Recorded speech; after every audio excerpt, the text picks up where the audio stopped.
world. Jobs are being replaced rapidly. What are you doing to ensure you're one of the 20% that stays? What are you doing to ensure you're leading an organization that will be relevant 3, 4, 5 years from now? It will take exemplary leadership. So the number one best practice that we talked about was model the way. We're going to hit the other 4 real quick, but there's a dramatic difference between leading and managing. Both are absolutely essential in any organization, but all of us as individuals need to take on more leadership mindsets as well as managing our careers and our destiny. Leaders make things happen that otherwise would not have happened. Managers make things happen that are supposed to happen. That's the root of what management is. Both are essential. Leadership is about moving forward. Management is about control and making sure we're doing the things we think we ought to do, doing them the right way. Management is usually an assignment. Leadership is a choice. You don't have to have a title. You don't have to have authority to display exemplary leadership practices. Managers often focus on tasks and activities. Leaders focus on the big picture and possibilities and opportunities and enlist and gain the heads and hearts of those they lead. Management produces predictability. We need that within organizations. We need consistency. Leadership is all about that stuff there. And if you need to implement any sort of change or get people on board to accelerate and achieve the results that are important to you, it's essential that you connect not only logically, but you got to connect to the heart. What's in it for me? And a lot of leaders miss that.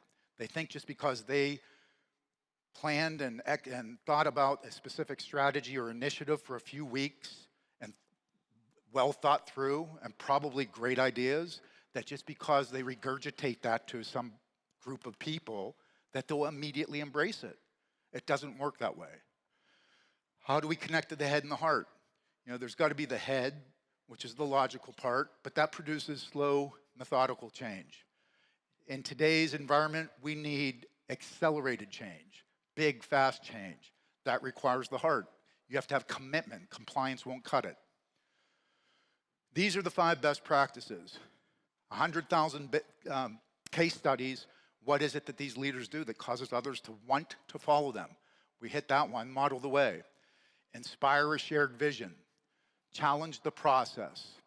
Enable others to act and encourage the heart. So within each of these, there's 2 what we call characteristics within that practice. And again, you'll have access to all these slides and additional material that goes deeper into it. Model the way. You have to set the example. If you're not willing to do it, don't expect anybody else to do it. You're being watched. We demonstrated that with that hand clap exercise. You got to achieve small wins and celebrate those wins. People need to see that we're making progress. We need to paint such a crystal clear picture of what's possible, what opportunities we can go after, that people don't need a lot of prodding. They'll self-select in. When we do that, it's all about possibilities versus tactics. Tactics don't connect to the heart. Possibilities and opportunities and what's in it for me connects to the heart. It creates a mindset of I want to make that happen versus I have to help make that happen. Compliance versus commitment. You create a pull versus a push, and a focus on results versus just coming in every day to be busy. Activity in and of itself will not necessarily produce the results you want to achieve. We want people coming to work every day focused right there on what's the most important result that we can go after that puts us into a better position and secures our place in this age of disruption. Not just coming to work every day and putting our heads down and being busy. And we need to be clear with those results. People need to know exactly what they are and what's in it for me. Challenge the process.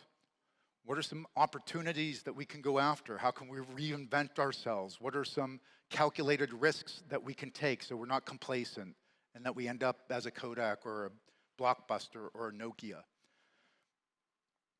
Enable others to act, removing obstacles and barriers, strengthening by developing others, promoting teamwork and collaboration, and finally encouraging the heart. Without celebrations, life becomes a series of boring Wednesdays. What are we doing to show that we're actually moving forward in the right direction and that there's something in it for all of us. Celebrating team accomplishments, calling out appreciative and giving appreciative feedback when you see people doing the right thing. I don't think anybody has been offended by somebody sharing too much appreciation about how much value they bring to the